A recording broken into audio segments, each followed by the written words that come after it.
The secret of your life by professor Gurdeep Arora. इस किताब के द्वारा आप खुद ही घर बैठे ले पाएंगे अपने हॉरोस्कोप से संबंधित महत्वपूर्ण जानकारी। इस कुंडली में होगा आपके आने वाले 10 सालों का वर्षफल। बिना पैसे खर्च किए आप कर सकते हैं अपने ग्रहों को शांत। आपके जीवन का राज छुपा है इस कुंडली में। The secret of your life.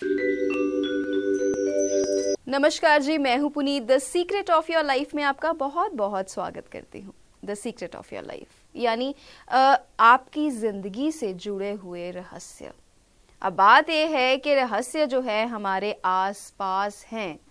रहस्य तो आसपास हैं, लेकिन रहस्यों को खोलना भी हमारे हाथ में ही है। हम सोचों में पड़ जाते हैं। हम ये सोचते रहते हैं कि कुछ जादू हो जाएगा, हमें सारी समस्याओं के समाधान मिल जाएंगे।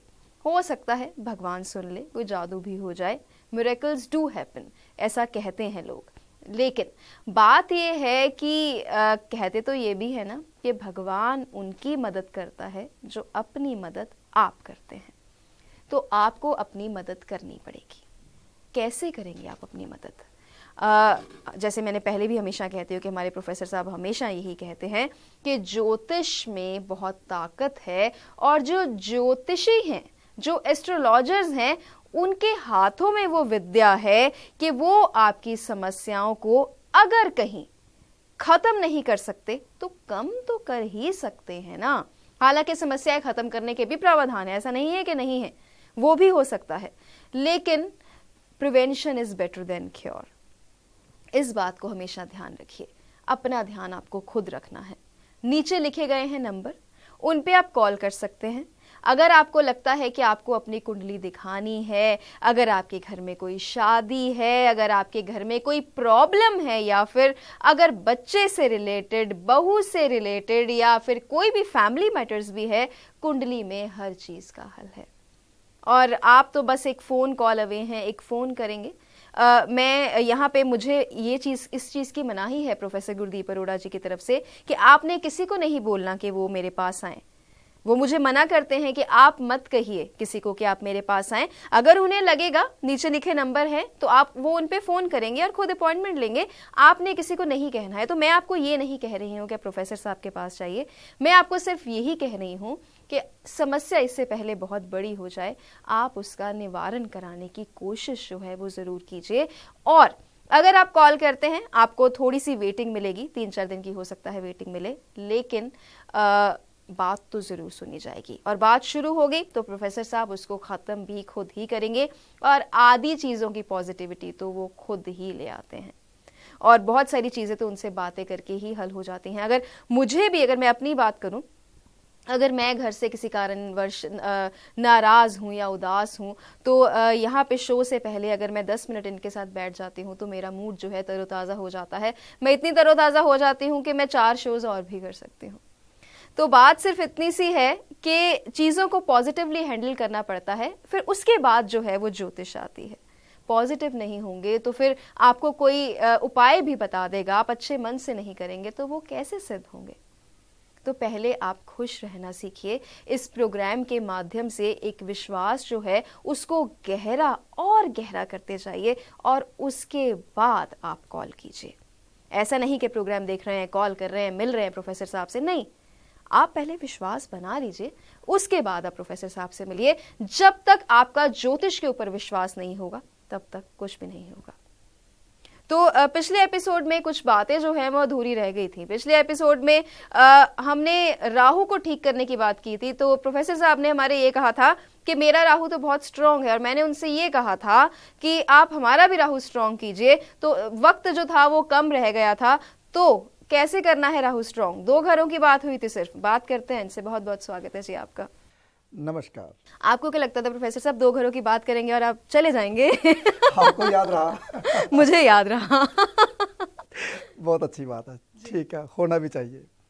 क्योंकि आपका राहु स्ट्रोंग हो रहा है इसलिए राहु देव की बात कर रहे हो। हाँ, सबका होना चाहिए, क्योंकि राहु देव को स्ट्रोंग सबका होना चाहिए, क्योंकि राहु देव अगर स्ट्रोंग नहीं होता, मैंने पहले भी बताया था कि सूर्य देव के ऊपर धब्बे जितने बढ़ जाते हैं तो राहु की ग्रेविटी भी बढ़ जाती है और बीमारियां कहते हैं हिंदुस्तान तो छोड़ो पूरी दुनिया में बीमारियां बढ़ जाती हैं।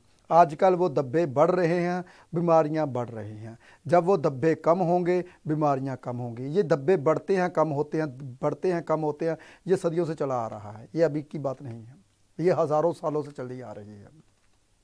चलो बात स्टार्ट करते हैं फिर से राहु देव की, क्योंकि ज्योतिष एक ऐसा गूढ़ ज्ञान है।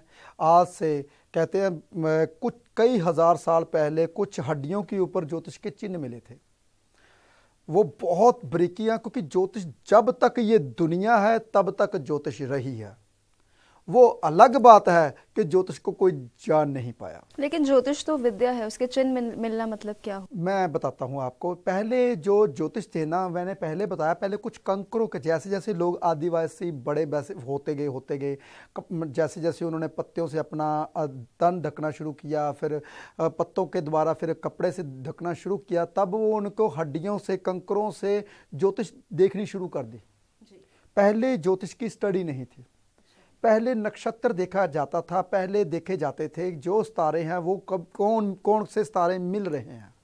जब वो सितारे मिलते थे उन बच्चा वो उस सितारों में पैदा होता था तो वो पहले से भविष्यवाणी कर दी जाती थी, ये बच्चा हमारे कबीले को जागृत करेगा, नाम करेगा कबीले का। पहले कुछ कबीले हुआ करते थे, कुछ छोटे छोटे कबीले हुआ करते थे पहले। ये तब की बात है जब इंसान का जन्म हुआ था, ये तब की बात है। कुछ कुछ कबीलों में इंसान छोटे छोटे कबीले बनाकर रहते थे और वो कबीले का नाम होता था। जब वो कुछ नक्षत्रों में, कुछ ग्रहों में वो बच्चा पैदा होता था। चलो ये तो पहले देखा जाता था हड्डियों के द्वारा, कोड़ियों के द्वारा, कंकरों के द्वारा। फिर ऋषियों मुनि आए, तपस्या की, जप किया, तप किया, फिर नाम दिया, फिर ज्योतिष का नाम दिया। और ज्योतिष के नाम कैसे दिए? ये ग्रह है, ये ग्रह है, जिसकी जैसी जैसी जैसी शेप बनती गई वैसे वैसे वो नाम देते गए। जैसी शेप ऊपर अभी तक बनती है, ये नहीं कि आप कैंसर, केकड़ा, केकड़े की शेप पहले देखो, केकड़े की शेप बनती है फिर उसे बोलते हैं कर्क राशि। ऐसी नहीं कर्क राशि बोली जाती। पहले उसे जो शेप सितारों की बनती है वैसी शेप में बच्चा पैदा होता है और वैसी ही शक्ल उसके फेस की बनती है। मैं तभी तो बोलता हूँ ज्योतिष को पढ़ना बहुत आसान है और बहुत मुश्किल भी, लेकिन आप कितना डीपली जाते हो। चलो बात तो फिर मैं बात राहु की तो फिर मैं करूँगा, क्योंकि राहु देव नाराज हो जाएंगे। जब हमारी क्लास में 64 बच्चे थे, हमारी क्लास में भी 64 बच्चे थे ज्योतिष सीखने वाले, जो हमारे गुरुजन थे, उन्होंने भी बताया ज्योतिषी तो एक ही बनता है बस। 64 बच्चे, जब ऋषि तक, महर्षि तक बात आई तो सिर्फ अकेला ही रह गया मैं, बस, और कोई नहीं, सब भागे। क्योंकि मेरा गुरुजन ने यह भी बताया सबसे निकम्मी क्लास आपकी रही। क्यों? क्योंकि ज्योतिष सीखना चाहता ही नहीं था। पुनीत जी, हमारी क्लास में सब बड़े बड़े अफसर के लोग रहते थे, वो बच्चे आए हुए थे, वो शौकिया सीखने के लिए आए हुए थे। एक मैं ही था जो मुझे पता था, जो मैं गांव से आया था और मुझे ये पता था कि मैंने इस विद्या को हासिल करना है। और वो हमारा गुरुजन अभी भी बोलते थे कि आपकी सबसे निकम्मी क्लास रही, लेकिन मुझे पता था कि आप कुछ बनोगे। जब भी वो पढ़ाते थे मैं लिखता नहीं था, जब वो बोलते थे, क्योंकि कहते हैं ना मिथुन लगन है, मेरा भी मिथुन लगन है, 3 नंबर लगन। पढ़ने लिखने की जरूरत नहीं होती, आप बोलो, वो चीज़ें मैं अपनाता रहता था। कुछ लोग बोलते थे सर ये लिख नहीं रहा। मैंने कहा सर आपने क्या क्या बोला मेरे से ले लो। कहते क्या बोला? मैंने कहा आपने शुरू से लेकर ये बात बोली है। कहता वेरी गुड। कहते आप मेरे भी गुरु हो, उन्होंने मेरे को बताया आप मेरे भी गुरु हो। मैं कहा सर कैसे? कहते आप किशोरी लाल हो। मैंने कहा वो कैसे? कहता किशोरी लाल मेरा गुरु हुआ करता था। कहते थे हमारी मुट्ठी में क्या है? मैं कहा सर आपकी मुट्ठी में इतना सा चौक रह गया और कुछ नहीं है। वो सभी जो क्लास वाले थे, बड़े बड़े अमीर लोगों के बच्चे, वो मेरे से जलते थे, ये बंदे को कैसे बोलता था। उन्होंने एक कुंडली बनाई, तब मैं सिर्फ भूषण में हुआ करता था। एक जेई था बिजली का, क्योंकि जिसकी मैं बात कर रहा हूं वो भी सुन रहा होगा। उसने कुंडली भेजी, कहता था बाहर से ये कुंडली है, इस कुंडली के बारे में देखिए। पता नहीं, कहते हैं जब मेरे सामने कुंडली आती है, मैंने कहा सर इसके माँ बाप की डेथ हो चुकी है। वो उसकी आंखें फटी फटी रह गई। उसने बोला इसने कैसे बोल दिया, गुस्सा ना मान जाए। मेरे को बोला, उसने बोला कैसा भी क्या, और वो क्या क्या देखा भी कुछ नहीं देखा, किसी ने कुछ नहीं बताया। मेरे को तरफ देखा, ये आपने कैसे, क्या हुआ सच बताओ।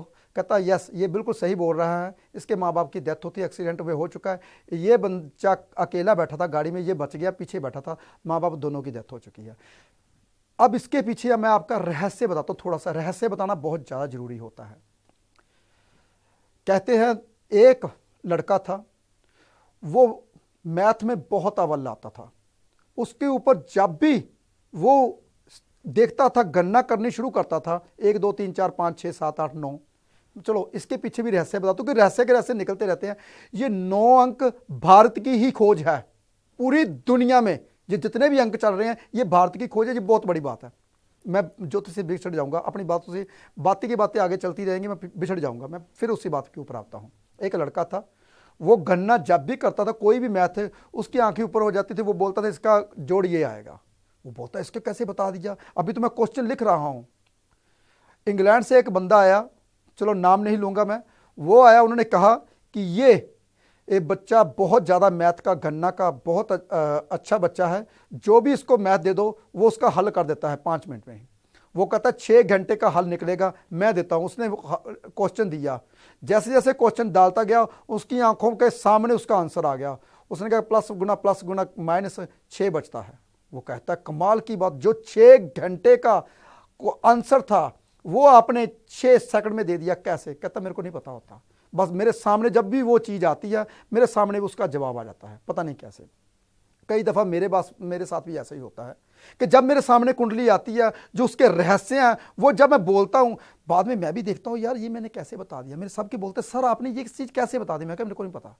क्योंकि जब वो इंसान प्यार करने लगता है हर चीज़ से, आप भी कोई भी चीज़ से प्यार करोगे ना, वो चीज़ का आंसर आपके सामने आ जाएगा। क्योंकि मैं ज्योतिष से बहुत प्यार करता हूँ, मुझे किसी से प्यार नहीं है पूरी दुनिया में। और जब मैं बोलूँ प्यार है, पूरी दुनिया से प्यार है, लेकिन सबसे ज्यादा प्यार मैं ज्योतिष से करता हूं।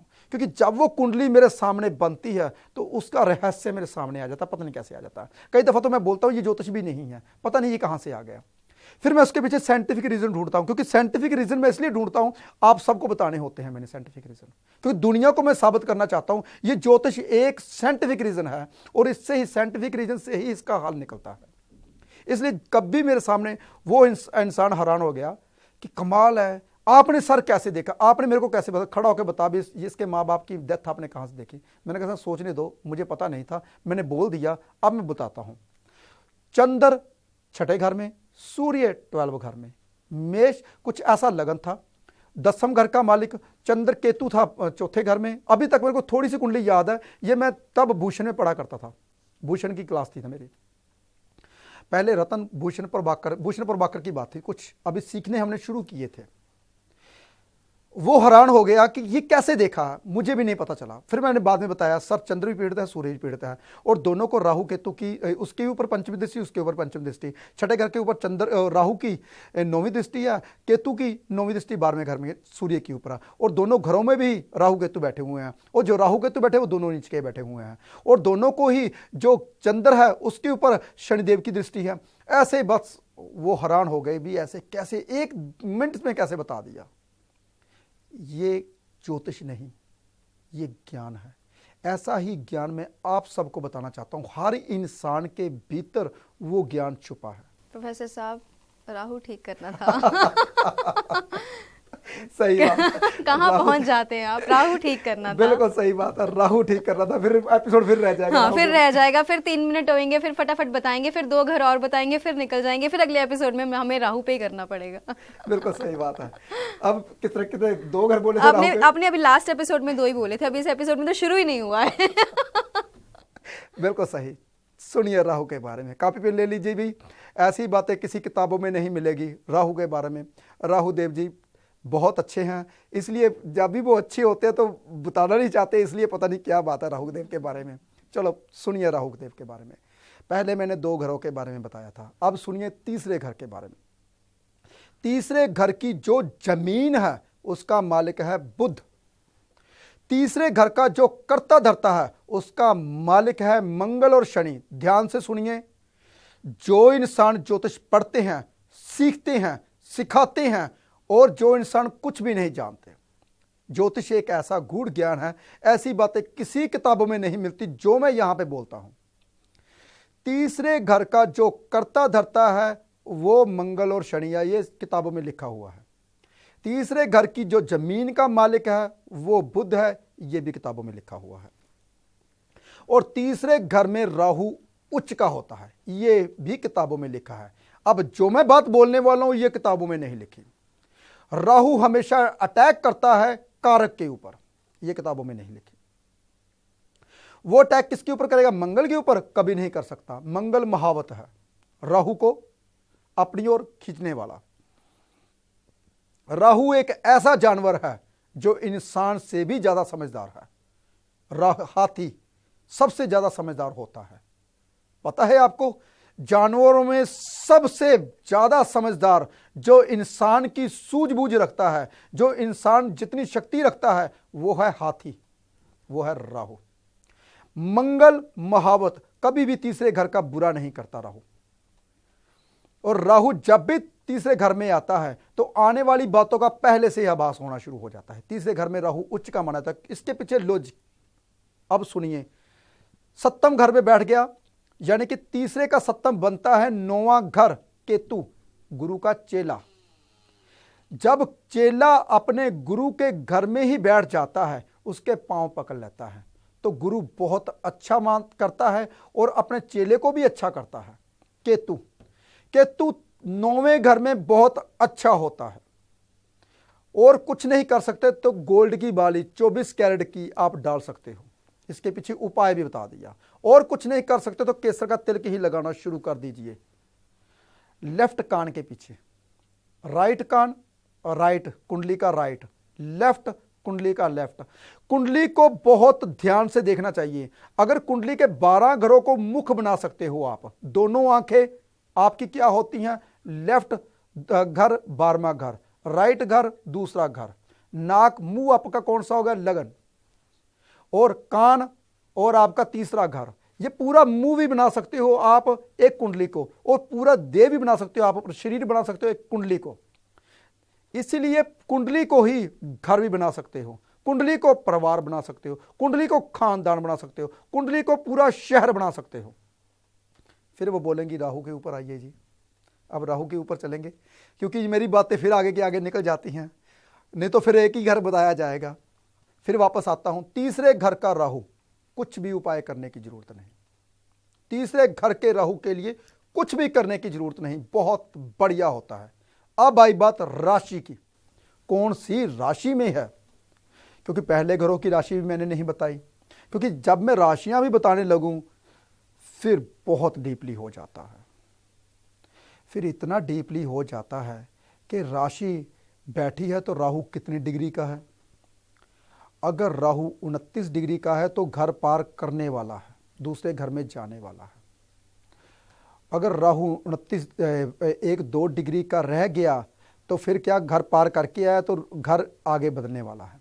राहु की बहुत, क्योंकि उल्टा चलता है ना राहु, इसलिए जब 1-2 डिग्री का रह गया ना राहु तो दूसरे घर में चला जाएगा, अपने से 12वें घर में। जब 29 डिग्री का आएगा तो राहु प्रवेश किया, पिछले घर का प्रभाव डालेगा, क्योंकि राहु छाया है।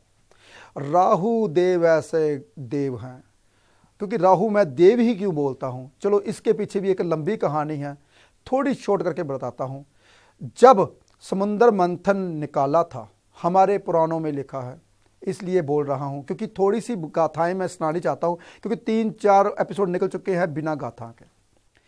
जब कभी समुद्र मंथन निकाला था तो बीच में अमृत निकला था।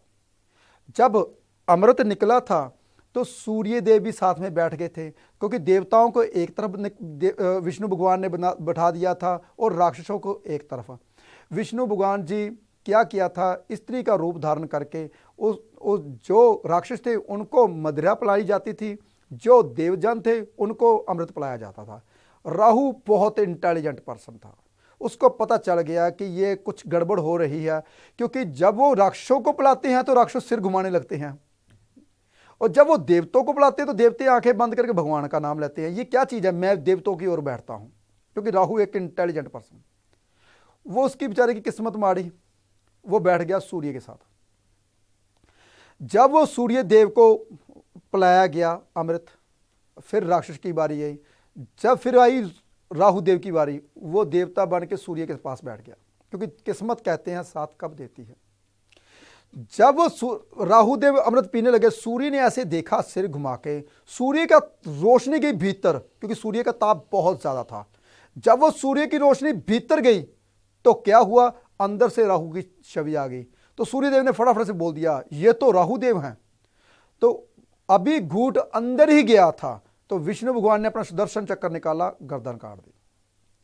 वो फिर सिर घुमाता घुमाता साउथ में किसी ब्राह्मण के घर में गिरा, क्योंकि गाथाएं बहुत जरूरी हैं क्योंकि राहु को समझने के लिए। क्योंकि राहु देव, क्या बात है, ऐसे राहु, जिसकी कुंडली में राहु अच्छा हो उसको कौन मार सके, दुनिया का कोई इंसान नहीं मार सकता। और जिसकी कुंडली में राहु अच्छा हो, अनपढ़ होते हुए भी पढ़े लिखों का बाप, पढ़े लिखे उनके यहां नौकरी करते हैं, अगर वो अनपढ़ होगा तो राहु देव, क्या बात है। राहु देव का सिर घुमाते घुमाते लहू से बिगड़ा हुआ साउथ में जा गिरा। जब वो साउथ में गिरा किसी ब्राह्मण के घर में, वो ब्राह्मण ने किया, क्योंकि पहले जो हमारे लोग थे उनको पता था कि ये जो इंसान आया है इसके भीतर में कौन सी छवि है। उसने बोला राहु देव, उसने कपड़ा मलमल का बिछाया, ऊपर राहु देव का सिर धुलाया, ऊपर अच्छे ढंग से रखा, कहा राहु देव हमसे क्षमा कीजिए, हमसे गलती होगी, हमारे घर की मिट्टी आपके मुंह के ऊपर लगी। राहु देव को बोले कोई बात नहीं, आपने जो मेरी सेवा की, मैं आपको वरदान देता हूं, सुनिए ध्यान से। जो राहु देव ने ब्राह्मण को वरदान दिया था, कहता था कि आज के बाद पूरी दुनिया में जितने भी ब्राह्मण हैं, मैं कभी भी उसके ऊपर बुरा वक्त नहीं लाऊंगा, कभी भी अचानक मुसीबत नहीं आएगी। उसने कहा ब्राह्मण, कहता है तब क्या होता था, पूरी दुनिया में जो मैथ का ध्यान करते हैं, जो पढ़े लिखे हैं, उनको ब्राह्मण बोला जाता था। कहते थे फिर ब्राह्मण की निशानी क्या होगी, कहता था जिसने पीछे से चोटी रखी होगी। सुनिए ध्यान से, पीछे से चोटी, इसलिए बाल नहीं काटे जाते, इसलिए कभी कुछ, इसलिए हमारे गुरुजनों ने भी ऐसे ही बाल रखने शुरू किए। इसलिए हमारे जितने भी ऋषि मुनि हुए हैं उन्होंने बाल रखने शुरू किए थे। क्यों? क्योंकि राहु देव कभी भी बुरा वक्त नहीं लाते, अचानक मुसीबत नहीं लाते। जो पीछे चोटी रखते हैं, वो निशानी बताई गई थी, ये ब्राह्मण की है। इसलिए कुछ ब्राह्मण अपने थोड़े से बाल छोड़ देते हैं। उसके ऊपर राहु कभी भी देखिए, जो औरतें होती हैं 90% औरतों का सिक्स सेंस सबसे बड़ी होती है। कारण क्या है पता है आपको? उनके बाल पीछे से बड़े बड़े होते हैं। कभी देखा है आपको?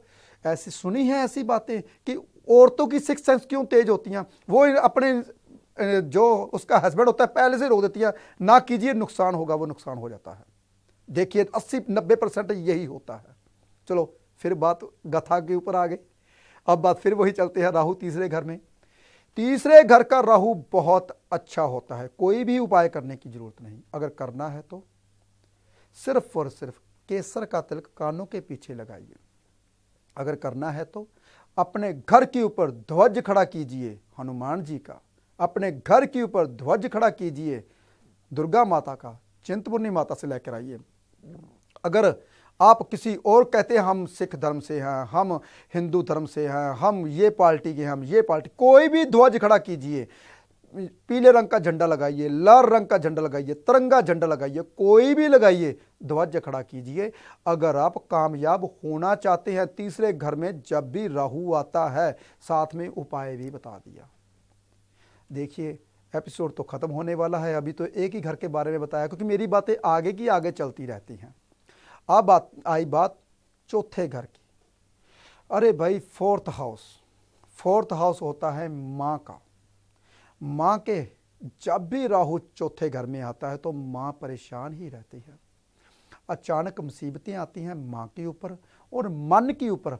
मन, क्योंकि चौथे घर का जो कारक तत्व है वो कौन है? ध्यान से सुनिए।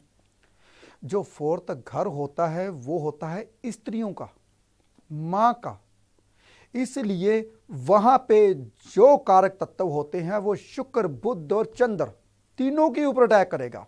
बुध बिजनेस, शुक्र सुख, और जो मकान मालिक के सुख है, जो माँ है वो है चंद्र। तीनों को खत्म करता है राहु देव जब भी फोर्थ घर में आता है।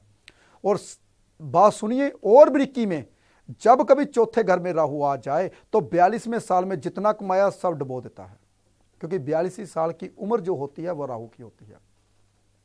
और बारीकी में चला जाएगा, मोटा मोटा बता दूं, फिर ना हो कि ये खत्म हो जाए। अब चौथे घर का जो कारक तत्व है वो है चंद्र, शुक्र और बुध।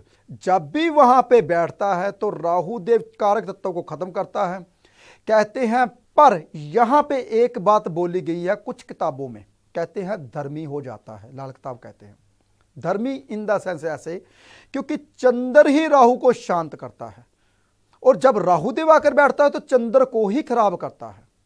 यहां पे राहु बहुत बढ़िया भी करते हैं, क्योंकि केतु 10वें घर में आ जाते हैं। 10वें घर में केतु आते हैं तो क्या होता है, वहां पे सरकारी जॉब भी दे देता है, जब कभी राहु चौथे घर में आए। फिर राशि देखनी पड़ेगी कौन सी राशि में आ गया, कहीं मीन राशि में तो नहीं आ गया। मीन राशि में नीच का आ जाता है तो भी जॉब दे देगा, अगर उच्च का आ जाएगा तो मां की सेहत खराब कर देगा, मां को परेशान कर देगा। ये यहां पे देखना पड़ेगा कौन सी राशि का है। अब बात आई, सुनिए ध्यान से, जब कभी चौथे घर में राहु देव आते तो उसका उपाय क्या चीज है। चौथा घर चंद्र का, चौथा घर पानी का। जितना बड़ा बदमाश हो, जितना भी बड़ा बदमाश हो, मां की गोद में आता है तो शांत हो जाता है। जितना मर्जी बड़ा, कितना भी बड़ा बंदा, कितना भी खराब हो जाए, वो मां की गोद में आएगा तो शांत हो जाएगा। मां है चंद्र, मां है पानी, 4 नारियल पानी वाले। कुछ लोग किताबों में लिखा है सूखे नारियल। सूखे नारियल किसी के क्या काम आएंगे भाई। पानी वाले नारियल लीजिए, जो निकाले वो पानी पिए, उसका पेट भरे।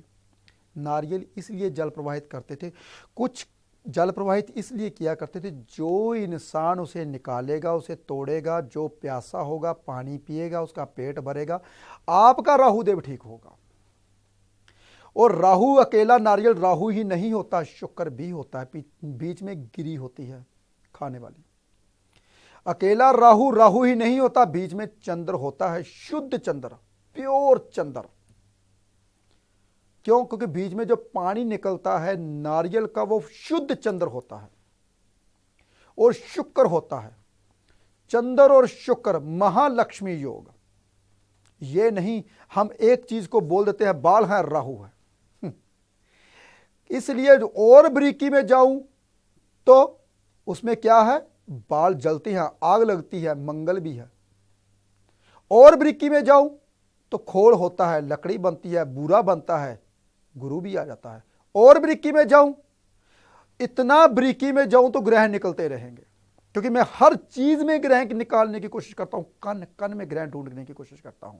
इस एपिसोड के राही जितना ज्यादा हो सकेगा उतना ज्ञान की बातें जो है वो प्रोफेसर साहब करते रहेंगे, और बैठे ही तो इसी वजह से हैं कि आपको ज्ञान भी देते रहें, आपकी समस्याओं का हल भी मिल जाए, और साथ ही आप जो है वो प्रोफेसर साहब से मिल भी पाए टीवी के थ्रू। और उसके अलावा आप इन पर्सन इनसे मिलना चाहते हैं तो नीचे लिखे कॉन्टैक्ट नंबर्स पर आप इन्हें कॉन्टैक्ट कर सकते हैं। अब तो चंडीगढ़ में भी एवरी संडे ये बैठने लगे हैं। चंडीगढ़ के 17 सेक्टर में इनका ऑफिस है, और लुधियाना में तो इनका जो ऑफिस है सबको पता ही है, लोग दूर दूर से आते हैं वहाँ पर चंडीगढ़ में एक सेंटर में ऑफिस होने का फ़ायदा ये भी हो गया कि आसपास के इलाकों के जो लोग हैं वो भी आ जाते हैं, और आजकल भ्रमण पे निकले हुए हैं, कोशिश करते हैं कि हर महीने में एक जो शहर है वो तो कवर हो, तो आपको वो बता दिया जाएगा साथ के साथ कि ये जो है वहाँ पे कब आ रहे हैं, और आप इनसे मिल सकते हैं, अपॉइंटमेंट लेके मिल सकते हैं। हो सकता है थोड़ी वेटिंग हो, लेकिन मिलना जरूर होगा। फिलहाल आज के एपिसोड में इतना ही। धन्यवाद। अपने हॉरोस्कोप से संबंधित महत्वपूर्ण जानकारी। इस कुंडली में होगा आपके आने वाले 10 सालों का वर्षफल। बिना पैसे खर्च किए आप कर सकते हैं अपने ग्रहों को शांत। आपके जीवन का राज छुपा है इस कुंडली में। The secret of your life.